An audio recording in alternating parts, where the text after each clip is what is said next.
Hello, everybody. Welcome to Wickedly Fun Wednesday. And we are going to read Chapter 4 of the Alexis Snipperdoom Power Play Series, Book 1. So here we go. Revelations and Betrayal. Lorthana placed her favorite cloak at the end of the bed. It was filthy and it required washing. She would have Stella clean it when she was done cleaning the rest of the estate. She wondered what the status was for the hunt for her daughter Alexis. She missed her greatly. Also, she worried her husband knew something he was not willing to tell her. However, she did know better than to question him. The last time she did, he nearly destroyed her. He was not always very loving, and at times rather harsh and violent. He lacked patience. Though he did adore his daughter, there was something evil in his heart. She made a point of staying out of his way most of the time. She looked out the window and saw smoke billowing out of a chimney from a house down the river. She wondered if the humans knew she lived in the estate on the mountain. Lorthana decided to walk to her messy desk and sat down. She rifled through a pile of pictures and smiled. Her daughter's picture lay on top. She picked it up and admired her beauty. "Where are you, my beautiful child, and why? Why did you leave me?" she asked as she started to sob.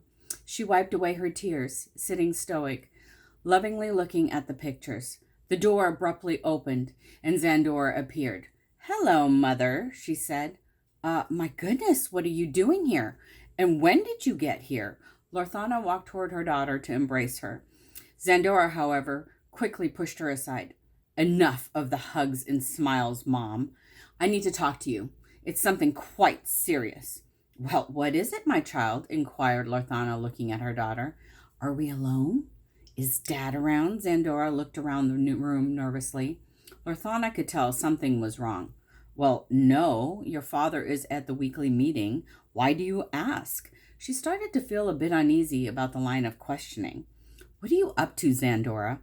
"Mom, Lila is missing, and I believe I know who did it."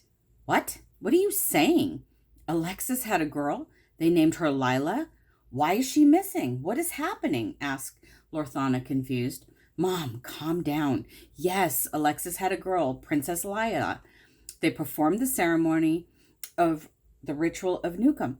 That night, Lila was taken from the palace on Alstromia, where Alexis and Armbruster reside." "Okay, wait. How do you know all this? I don't know any of this," screeched Lorthana. "Mom, Dad has known for a while. Do you think he had anything to do with the disappearance of Lila?" As soon as she said it, she wished she could retract it. She feared her father. He was very powerful, and most of the clan members did fear him. She had left Earth with Shanatar for that reason, fearing for her own safety. Shanatar was both her husband and her dad's good friend from the clan of Tarbu. They had known each other for quite a while. Though Shanatar was much younger, they had been good friends and had grown powerful together in their magic. Shanatar and Gardone, her father, still communicated and kept each other's secrets. Well, for the most part. Shanatar did not hide things from Zandora, and he believed his wife deserved to know the truth. So he told her the earthly minute he found out where Alexis was with Armbruster. "Why would your father hide this from me? He knows how worried I've been about her absence," asked Lorthana, obviously perturbed. You're going to have to ask him yourself. I have no idea. He's always hiding things. You know this. I'm here to share a few things with you. As I said before, Alexis and Armbruster are on Alstromia. Also, Lila is their new child, and she has been taken. Also, I fear that they're going to kill me when they find out that I know more than I should. Mom, what should I do?" Zandora spoke, quivering, almost stuttering. It was apparent she was very scared. She looked pale. She seemed restless, unable to stay in one spot, walking around while she talked to Lorthana. "Okay, hold on. How do you know this? Who did this evil thing? Tell me and I will protect you." Lorthana started to laugh hysterically. "What makes you think for 1 second you can protect me? You have no idea who we're dealing with. Even Dad cannot protect me. Trust me, we are doomed." She threw herself into the chair and began to cry, her long brown hair falling around her face. Lorthana walked over to her daughter and bent down. She looked up at Zandora and moved some of her hair away from her face. "Zandora, look at me. It's going to be okay. Tell me everything you know. Do not leave out a thing. I have to know every minuscule detail. I need to help you." Zandora looked deeply into her mother's eyes. She wanted to tell her, but she feared the worst. She looked away, shaking her head repeatedly. Zandora knew this was a horrible situation. She hated the fact that she knew so much. It put her life in danger as well as all those she loved. Her mother wanted to help, but ultimately, her life would be in danger too. "Okay, Mom." It was Logan. He dressed as a woman and kidnapped the princess. He did it to get back at Alexis. He used your cloak. He stole Pika, your Tauren. "Oh no, we are all doomed." She began to cry, sobbing loudly, shaking, rocking back and forth with her arms wrapped around her belly. Lorthana stood up and shook her head in confusion. She looked down at Zandora. "Get yourself together, child. We must meet the clan immediately. Get your cloak and let's go." Lorthana grabbed the green robe by the desk, and threw it on quickly. She zipped it up and made her way to the bookshelf. There she grabbed her staff of Itma. The moment the right hand touched it, the glow became bright, radiant green. She smiled, and Zandora raised it up high. Both witches stood side by side. Lorthana slammed down the staff of Itma and began chanting. Green sparks dispersed throughout the air. The two were enveloped in a green haze and disappeared. On Elstromia, Armbruster paced up and down the hallway in his chamber. He shuffled, his feet dragging his long cape behind. He swirled his scepter in a circle, unaware of the ominous red light emanating from it. Eventually, the light became so bright he had to put the scepter away to contain its magic. He smiled as he thought about using it to destroy the one that had taken his child. Quickly, however, his smile faded. He remembered Alexis making it clear she wanted to be the one to destroy the kidnapper. So be it, he thought. Let her do it. He would watch with great delight, enjoying the impending torture. His mood was glum. Aggravated, he walked towards Alexis's chamber. He knew they needed to talk. She'd been ignoring him, spending all her time with Ariana. The two were most likely plotting something. She had taken the Book of Aches into her chamber and ordered Ariana to research spells to impose the most hurt to the one that she planned to destroy. Obviously, she was blinded by her hatred and her anger. She had lost focus. She was not thinking about the child. Rather, her entire mission was set to destroy and hunt down the one responsible for her child's disappearance. How absurd. Why not focus on finding the child first, he wondered. Armbruster became frustrated. Alexis was out of control, and Ariana only fed into the frenzy. He knocked on the chamber door and walked in without waiting for a reply. He opened it and found Ariana sitting next to Alexis looking at the book. They both looked up at the same time as he entered with an irritated look. Can I help you with something?" Alexis hissed. My, what a great way to greet your loving husband," he sarcastically replied. "What is it you want, Armbruster?" added Ariana with a self-satisfied look on her face. "I'm here to speak with my wife, and you may leave, Ariana." "She most certainly will not leave. Stay, Ariana. Whatever he has to say to you, you can hear," snarled Alexis. She rose from her chair and walked towards Armbruster. "What do you want? I have a lot to do, and you are wasting my time. Speak already." Once standing in front of him, Alexis gave him a look of disgust. She intently stared into his eyes, hoping to make him feel uncomfortable. "Ariana, get out!" he shouted. He raised his scepter toward her. She felt uneasy and ran toward the door. I'll be back," she yelled as she closed the door. Ariana knew it was best to exit quickly. She did not want to experience Armbruster's wrath. "Do you feel better now? Why did you have to do that? You are so rude." Infuriated, Alexis glared at Armbruster. She despised his lack of control and his quick temper. "Silence! I have something to tell you. Not everything we talk about concerns your best friend. Now shut your mouth and listen for once," he demanded. He shook his head, looking Alexis straight in the face. She had a way of bringing out the very worst in him. He hated it because it made him feel less in control. Alexis was a great manipulator. She knew just how to push his buttons and obviously enjoyed watching his reaction. Alexis walked to the fireplace and sat in a large chair. She squinted her eyes, glaring at him with anger. Fine, say what you must, she sarcastically responded, knowing she had upset him. Alexis, my security team has received word that Zandora knows we are on Alstromia. Also, your father has called a weekly meeting to discuss our disappearance from Earth. I know this because I have spies on Earth to help protect us. Zandora supposedly knows who took Lila. She's meeting with Lorthana as we speak.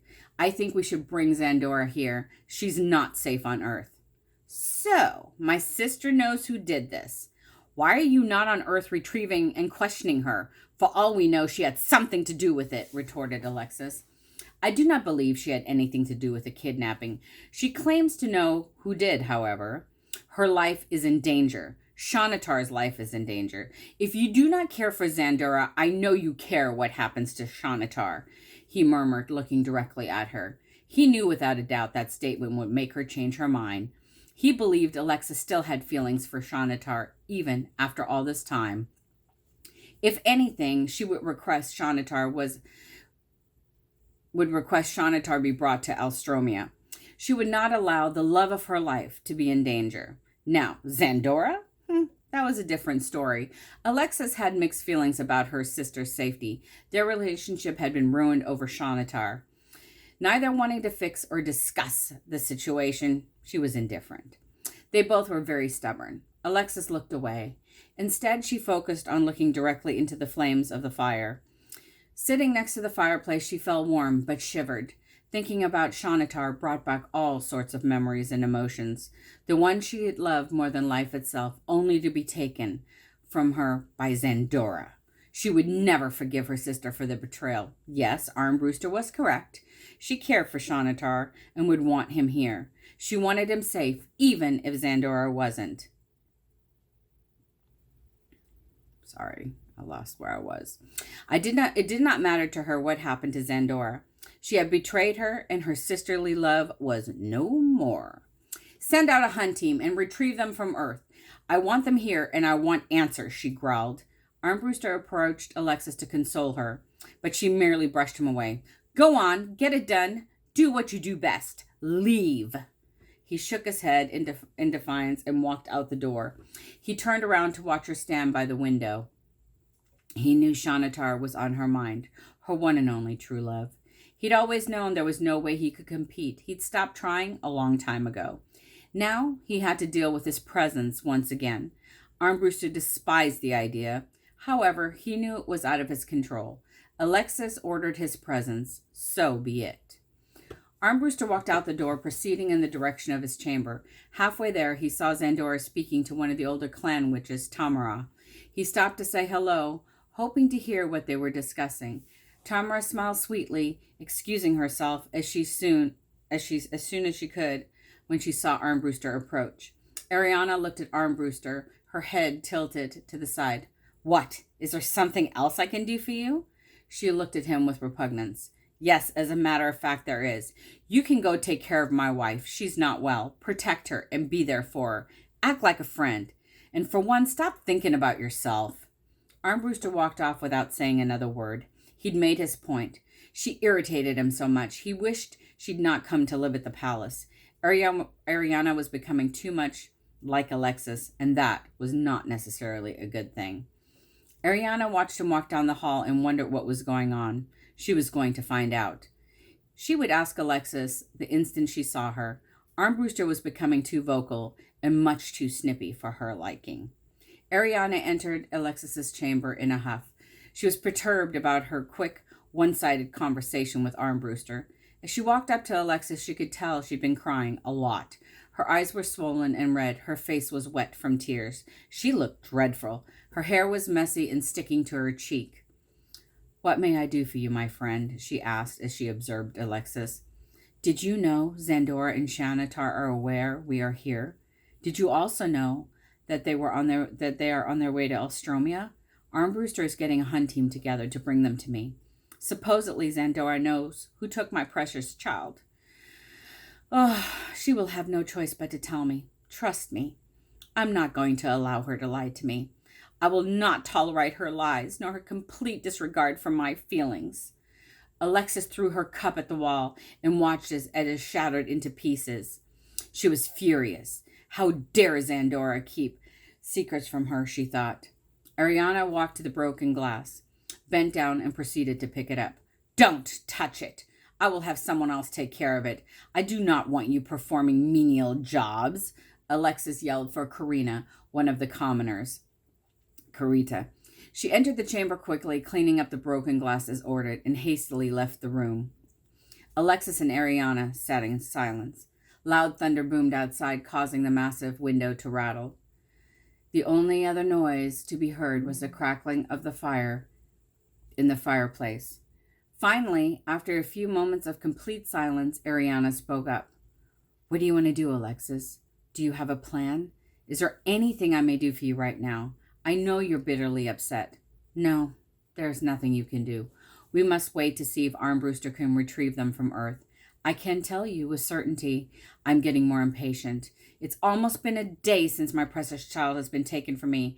Not one of the spells is revealing anything or where she is. This is so odd.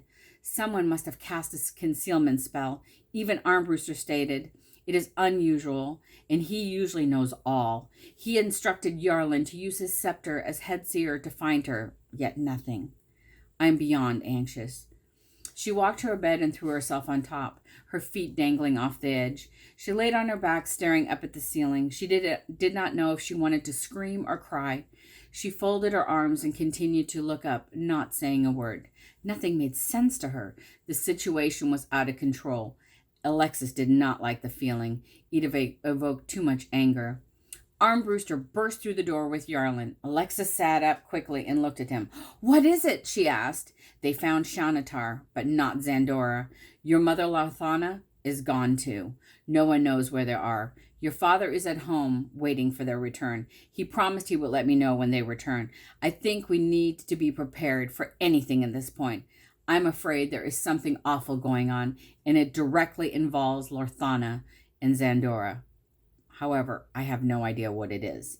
Yarlin, did you see anything? Armbruster looked at his second in command, hoping he had good news to share. No, Your Majesty. My scepter is not showing me anything. It is as if the princess has simply vanished. She is nowhere to be seen. He shook his head in disbelief and anger. Yarlin did not like telling Alexis and Armbruster he lacked the ability to see the child. After all, it was his responsibility and job as head seer to be able to see anything and provide valuable information. Something was wrong. His powers were not working no matter what he did, no matter what he tried. There was nothing to be seen. Yarlin felt useless, and it made him frustrated. He did not want the Queen or Armbruster blaming him for the lack of ability to find the child. I was just explaining to Ariana. I believe there is a concealment spell over all of this. Otherwise, we would be able to see something, added Alexis. She looked proud, as if she was adding something of value to their conversation. I agree. However, you know, as well as the rest of us, reversing the spell is virtually impossible. Yarlin, where do we stand with the chant of Reztek? Did we find the required guiders to perform the chant? Questioned Armbruster, observing his friend. Yarlin was quick to respond. No, we found 8, but that is not enough. I will go speak to the rest of the guiders and see what we can do. I shall return as quickly as I can. I'm not sure why we haven't been able to locate enough guiders. He hastily left the chamber and headed to the hall. He knew he would need to figure out something. Armbruster and Alexis were losing their patience with the entire process, as it was taking too long. Alexis was not a patient witch, and she would not allow this to go on forever. She liked structure and planning. Nothing so far had been planned well. Likely, she would eventually take over and put it in her own hands. Alexis would involve Ariana because she was just like her, power-hungry and driven. The situation would only get worse, not better. Yarlin knew it was up to him and Armbruster to find a way to diffuse the situation and find the child. What do you want to do, Alexis? I've done all I can. I think I'm going to retire and sleep. I am beyond exhausted. I suggest you do the same. Do you want me to stay and keep you company? Armbruster asked Alexis, knowing in advance the answer. She would not allow him to stay. No, I want to be alone. I'm going to sit here and figure it all out. I have a lot to consider. Thank you, though. Alexis knew he'd tried. Unfortunately, he'd failed. Armbruster always failed her when she needed him the most. She stopped relying on him a long time ago. She simply pretended to ask for his assistance to keep him believing she still trusted him, even though she did not. Alexis knew he was not capable of being the warlock he had once been. He had lost credibility among the clan and turned soft. She wished he would regain his stamina and become the warlock she'd fallen in love with, strong, powerful, and relentless. Armbruster looked at Ariana and gave her a dirty look, disgusted with her. He wished she was back on Earth. She was always there, right next to his wife. He was never allowed to be near Alexis anymore. It was an outrage. He stormed out the room and slammed the door. Enraged, he changed his mind about sleeping. It would be better if he joined Yarlin and the rest of the guild in the Hall of Visitation. Ariana shook her head angry with Armbruster. Why did he have to be so mean all the time? The nerve of him. He was making everything more difficult for Alexis. He did not understand Alexis was already upset. She did not deserve his lack of self-control. Ariana took the book off the desk and tucked it under her arm. She turned around as she stood by the chamber door. Alexis, I hope you get some rest. I will look through the book for some spells. There must be something we can do. I will meet with Farla to see again if she has any suggestions. After all, she's one of the most powerful that knows all these spells. I promise. I will find something. She gave her a pretend smile as she walked out the room, leaving Alexis to think. Ariana held the book close to her body as she walked down the dark corridor. Her heart raced as she thought about Farla. She was feared by many because she was so powerful. However, Ariana realized they needed her help. Farla was possibly the only one that could counteract the spell of concealment. She was very gifted, though she was a bit eccentric as well. She was short, stout, rather mouthy, and not the kindest of witches. However, she was more capable than most. Thus, many kept their opinion about Farla to themselves. Armbruster entered the Hall of Visitation and sat down with numerous guiders. Several of them had great advice, but no one really knew what to do. Yarlin looked pale. His usually flushed cheeks looked ashen. His hair was not tidy nor pulled into his usual ponytail. Rather, it looked wild and messy. He was not doing well. Perhaps he felt guilt about not being able to see anything or provide anything of value for Armbruster and Alexis. As head seer, he should have been able to help. Maybe he felt as if he had failed them. It possibly was a huge weight of guilt on his shoulders. Yarlin slumped in his chair, reflecting on his negative mood. Guiders, please be quiet. We must pull together. We currently have 8 to perform the chant. This is great news. We only need 2 more. I believe there are 2 other guiders in the next village over. One of you will need to go there tonight and find them. Arlo and Cameron are very capable guiders, and we could use their assistance. They will be ready to go if we ask. The chant must be performed by the end of the night, so hurry. Bring them back immediately, ordered Armbruster. Yes, Your Majesty. I will take a Tauren and I will go myself, replied Hampton. Excellent. You are a true friend and most valuable guider. Thank you. Be safe, responded Armbruster. He was happy to see Hampton stand up. At times he was a bit on the shy side and not too forceful, though he was a very talented guider. The rest of the guiders remained in the room, planning for the event. The chant of Resteg was very complicated, requiring certain items to make the chant work. All magical items were held in the tower, a storage facility in the palace. Only those authorized could enter its high security area, but Armbruster elected himself to retrieve the items. Yarlin, will you assist me in retrieving the necessary items? I could use your help, requested Armbruster. He handed Yarlin a black bag from the table, a magical chant bag. The bag was deep and able to hold heavy items. It was constructed of material from the inside of timbers, known for its durability and hardiness. The part of the timbers was often used to make bags and boxes and could be woven for additional strength.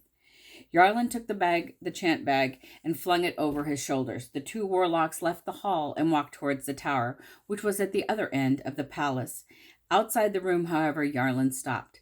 Sir, there's something I have to tell you. You're not going to be happy about it, but I have to tell you. I apologize in advance. I'm sorry, Yarlin confessed in a high-pitched, squeaky voice. Well, what is it? Tell me. You know I trust you. Well, My son Garlo saw one of them, one of the evil ones, the ones that took the princess. He was too scared to tell you. He was worried you would think he had something to do with it. He went on Earth to find them. What? What are you saying? Are you telling me he knows who did this? Sir, he believes it was Logan, your sister's son, your nephew. I did not want to say anything until I knew for sure. I'm sorry I kept this from you. I just wanted to know for sure. Now I believe that you need to know the truth. Nervously, Yarlin walked on, hoping Armbruster would take the news well. You did the right thing by telling me. I'm not mad. I'm a bit taken back by the fact that you did not tell me before. But do not worry about it. I do trust you. I know you are always an ally. Your intentions are very well known, and I trust you with the well-being of my family. Honestly, if I did not trust you, you would not be here. Armbruster put his hand on Yarlin's shoulder. He was not mad, simply annoyed by the whole situation. The two continued their walk toward the tower. Neither spoke. Meanwhile, Alexis put on her long sleeping gown and brushed her hair. She took a swig of her drinking potion and placed the glass on the table next to her bed. She called Karita to tend to the fire. She could have used magic, but it was much more enjoyable making Karita work. She was a bit lazy, and Alexis felt the girl needed to work for her keep. Karita, a tiny little commoner, had come to work for her a long time ago. She'd come highly recommended by Eston. When Alexis first met Karita, she acted so nervously, accidentally spilling a drink on Alexis. Karita assumed she would not get the job. However, Alexis surprised her by giving the job anyway. Alexis thought the girl handled herself well, despite her clumsiness. Karita was also not very intelligent, which Alexis thought was a bonus. It would not be difficult to keep her out of her business. Once the fire roared, Alexis climbed into bed and drew the covers up to her chin. She watched the fire from her bed and thought about her baby Lila. Tears started to flow from her big green eyes and ran down her cheek. She started to sob, her heart aching. All she wanted was to have Lila back in her arms, safe and sound. How could she go on without her? Would she ever see her little princess again? Her head was hurting so much. Alexis closed her eyes, trying desperately to think about other things. Slowly, she drifted off to sleep, still slightly sobbing. On Earth, Lorthana and Zandora popped into the chant chamber in the Hall of Wisdom, known to be the most powerful place for witches on Earth. The cylinder-shaped building was constructed of aging, irregular-shaped blocks. It was covered in moss and ivy, blending inconspicuously into the woodsy scenery. Inside the building, the entry was large and bare. A massive stone staircase led to the basement and the chant chamber. Lorthana put her scepter behind her back and walked toward the chant chamber to join the others. One by one, each witch placed their staff or scepter outside the circle. They sat on the giant red pillows on the painted, peeling concrete floor. Clan witches, I need your help. As you know, my daughter Alexis left Earth with her husband Armbruster. Recently, she had a child, Princess Lila. On the night of her welcoming and the ritual of Newcomb, she was kidnapped. Zandora, my other daughter, here with me today, is seeking your assistance to keep the forces of the way that attempt to destroy us. We need your help immediately. Please let me further explain, announced Lorthana, looking attentively at the group. Lorthana spent quite some time explaining the circumstance to the clan witches. After she was done, the room became very quiet. Clan members looked around nervously, not sure how to respond. No one wanted to be the first one to speak up or to respond. What exactly do you need from us, Lorthana? I understand your need for protection, but what are we to do? Asked China, a red-haired clan witch. She smiled but looked perplexed. Yes, we can all help cast spells. However, they will not work unless it is from those on Earth. I am confused. What specifically do you want us to do? Chimed in Starlight. She was a tiny, young clan witch with great protection spell abilities. It was her greatest strength. I'm asking for your assistance to keep Zandora safe. As I stated, she is in danger. Until we find the one that kidnapped my granddaughter, Zandora's life is in danger. I would hope we could unite and become a powerful force against the evil. I humbly ask you to join me in any way you can. Lorthana stood up and walked to the oval table by the fireplace. She placed her scepter sideways, facing the clan. I'm at a loss. I do not know I know that I am not a mean witch, but I am more than willing to be aggressive if need be. My daughter's life depends on it. I have not yet even met my grandchild. Can you imagine? Some of you know how protective I am of those I love. I will fight until the end to protect my family. Can I count on you? She boldly asked, looking at the group. She waited for a response. Suddenly, everyone stood up. They walked towards Lathana and Zandora. They encircled them.